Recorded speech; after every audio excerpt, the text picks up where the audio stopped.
तो देखिए, जब आपको पेपर में अगर आपको डिस्क्राइब करने के लिए आए तो आपने यहाँ से स्टार्ट कर सकते हैं। आपको पूछा होगा व्हाट आर जनरलाइज कोऑर्डिनेट्स। आपको जैसे जैसे सिलेबस है वैसे वैसे क्वेश्चन आपको आएंगे कि जैसे सिलेबस स्टार्ट हो रहा है जनरलाइज कोऑर्डिनेट्स एंड कंस्ट्रेंट्स, तो आपको क्वेश्चन भी ऐसे पूछा जाएगा कि what do you mean by generalize coordinates and constraints. तो जनरलाइज कोऑर्डिनेट्स आप यहाँ ऐसे डिस्क्राइब कर सकते हैं कि ऐसे लिख सकते हैं, डिफाइन कर सकते हैं यहाँ से कि to describe the configuration of a system we select the smallest possible number of variables. ठीक है, कि हम किसी भी सिस्टम की कॉन्फ़िगरेशन जानने के लिए जितने smallest number of variable select कर पाएँ जो उसकी कॉन्फ़िगरेशन बता दें। मान लो आपको लग रहा है कि आप किसी सिस्टम की कॉन्फ़िगरेशन के लिए आपको 4 वेरिएबल चाहिए हैं। ठीक है, कोई भी 4 वेरिएबल, मतलब एक्स वाई जेड, कोई और भी हो सकता है, पर बाद में आपको पता चला नहीं है इससे 4 की जरूरत नहीं है, आपको 3 से ही काम चल जाएगा कि आपको अगर एक्स वाई जेड की वैल्यू पता है तब भी उसकी कॉन्फ़िगरेशन पता चल जाएगी। तो मिनिमम नंबर ऑफ वेरिएबल्स हो गए 3। तो वो जो मिनिमम नंबर ऑफ वेरिएबल्स होते हैं they are called generalize coordinates.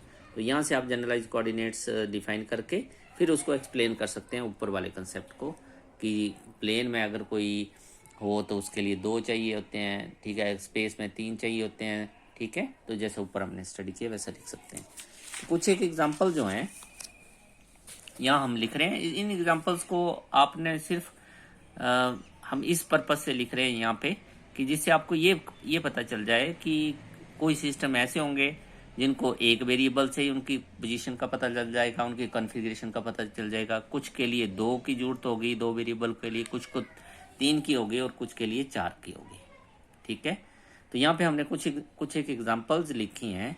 तो ये जो एग्जांपल हैं ये जनरली लिटरेचर में आती हैं। ठीक है, पर आपको ऐसा यहाँ पे लिखने से आपको पता नहीं चलेगा कि कौन से एंगल के बारे में लिखा हुआ है, कौन से डिस्टेंस के बारे में लिखा है। ठीक है, पर आप इनको स्टडी करके ये देख सकते हैं कि कई सिस्टम जो है वो एक से ही डिस्क्राइब हो जाते हैं वेरिएबल से, कईयों के लिए 2 चाहिए होते हैं, कईयों के लिए 3 चाहिए होते हैं, कईयों के लिए 4 चाहिए होते हैं, एंड सो ऑन। तो देखिए एक एग्जांपल हम लिख रहे हैं फ्लाई व्हील की।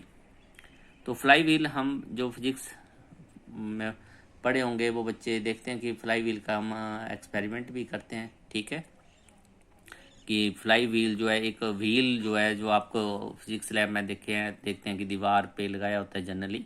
ठीक है, और वो एक एक्सिस पे रोटेट करता है। ठीक है, कि एक एक्सिस पे एक व्हील जो है वो रोटेट करता है। ठीक है, तो उसको हम फ्लाई व्हील बोलते हैं। तो फ्लाई व्हील की अगर किसी भी फ्लाई व्हील की पोजीशन जानने के लिए हमें जनरलाइज कोऑर्डिनेट्स की जरूरत हो तो एक ही चाहिए होता है, जिसका नाम दे दिया हमने थीटा। थीटा क्या है यहाँ पे? The angle between a definite radius of the flywheel and the fixed line perpendicular to the axis. कि जो फ्लाई व्हील का रेडियस होगा, ठीक है, और जो एक्सिस के परपेंडिकुलर लाइन होगी उसके बीच में एंगल।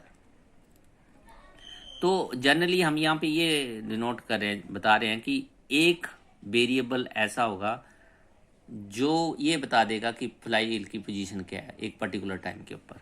ठीक है, और वो वेरिएबल होगा थीटा।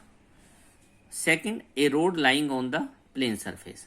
कि एक कोई प्लेन सरफेस पे आपकी रोड जो है वो पड़ी हुई है। ठीक है, तो उस रोड की पोजीशन जानने के लिए हमें कितने वेरिएबल्स की जरूरत होगी। ठीक है, तो उसके पोजीशन जानने के लिए हमें 3 वेरिएबल की जरूरत होगी। वो वेरिएबल हम यहाँ लिख रहे हैं theta, zeta, eta and theta. ठीक है, एक्स वाई जेड को बोल दो आप, पर जनरली जिस लैंग्वेज में बुक्स में लिखते हैं हम जनरली वैसे मैं लिख रहा हूँ जीटा, ईटा एंड थीटा। तो यहाँ पे जीटा और ईटा क्या है? They are Cartesian coordinates of one end of the rod relative to the X Y axis. कि कोई भी एंड एक ले लिया रोड का, ठीक है, उसके एक्स वाई एक्सिस से कोऑर्डिनेट्स। ठीक है, कि ये जो है मान लो ये एंड ले लिया तो इसका ये एक्स वाई एक्सिस से कितना डिस्टेंस है इसका वो आ जाएगा, और एक एक्स एक्सिस के पैरेलल आप लाइन ड्रा कर दो और ये जो एंगल आएगा वो थीटा आएगा। तो क्या लिखा हमने कि जीटा, ईटा। तो जो जीटा और eta they are Cartesian coordinates of one end of the road relative to the xy axis in the plane, and theta is the angle between the rod and x axis. ठीक है, क्योंकि जैसे angle change करेंगे उसकी जो road की position है वो चेंज हो जाएगी. पर इसमें मेनली आपने ये देखना कि इसमें कितने कोऑर्डिनेट की जरूरत है. इसमें 3 की जरूरत है. ठीक है, इसमें 1 की जरूरत है. तो दैट मीन्स इस केस में मिनिमम नंबर ऑफ कोऑर्डिनेट्स जो है वो 3 चाहिए, इसमें 1 चाहिए.